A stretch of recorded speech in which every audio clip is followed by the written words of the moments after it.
I feel like the pocket passer era is over. For whatever reason, guys like Peyton Manning and Tom Brady aren't being developed like that anymore. Offense has changed, right? Yeah. Offense has changed. Like principally, coordinators are making it less about their scheme and looking more for playmakers at quarterbacks. Guys where if the play's not perfect, well, I can scramble outside and buy 2 or 3 seconds and throw a 35-yard laser down the field and bail out a play.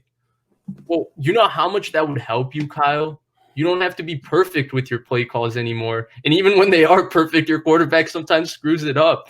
But now if your play call messes up, Deshaun Watson can make 2 guys miss in the pocket and throw a 35-yard deep ball on a rope. That helps a lot.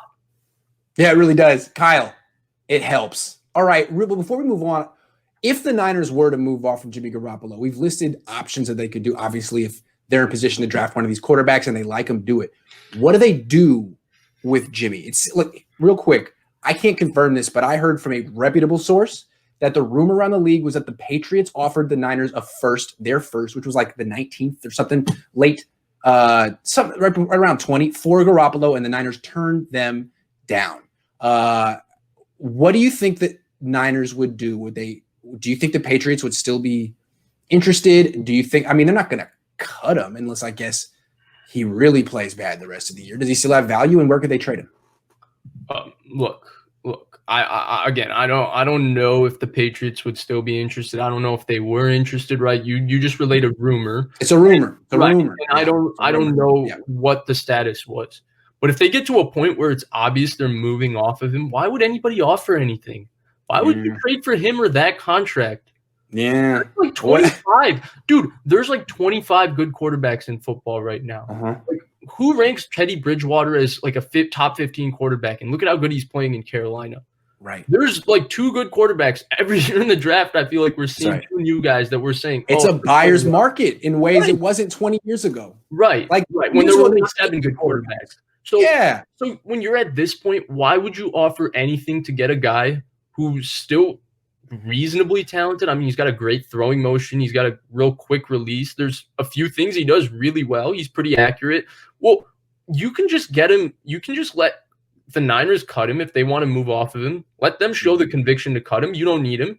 Sign him for $5 to $10 million as a backup. And if you're not convinced with your starter, and he could maybe be the Ryan Tannehill, Nick Foles kind of guy.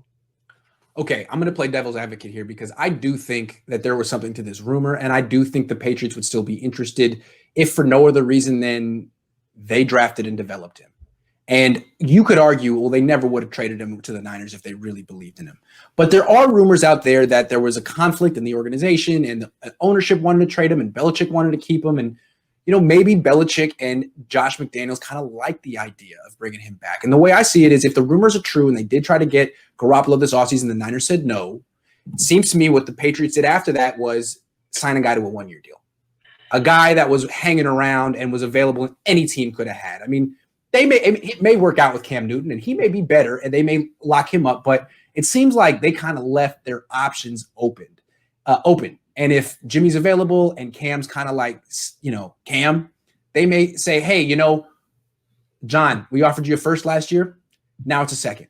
What do you say? Now it's a third. Okay, what do you say?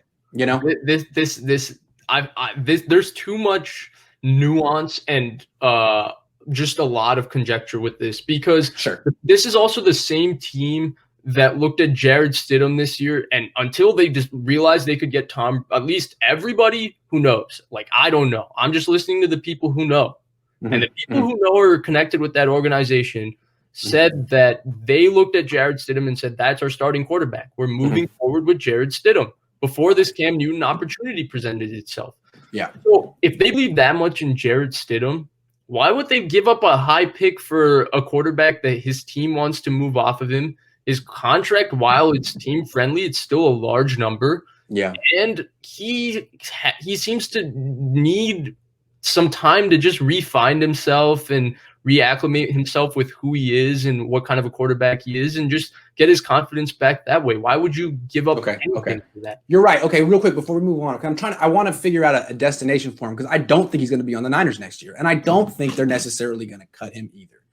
So it seems to me, if I'm brainstorming, then any coach who was with him in New England might be interested, who's been exposed to him before and saw him at 24, 25, and has that image in his mind. So right off the bat, I think Patricia, not necessarily Flores.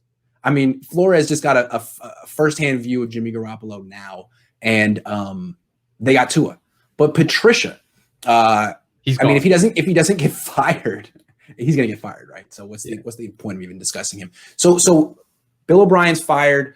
Patricia's going to get fired. Joe Judge. Not Joe Judge. But they have Daniel Jones. I mean, could the Niners offer? Look, the spot I see for him is the spot where you have a young quarterback who's struggling a little bit. Maybe the organization is not fully convinced on the young quarterback. You sign Jimmy Garoppolo as the backup, and if the quarterback fails, you try and salvage your season with Jimmy Garoppolo. Would you trade Jimmy straight up for Daniel Jones?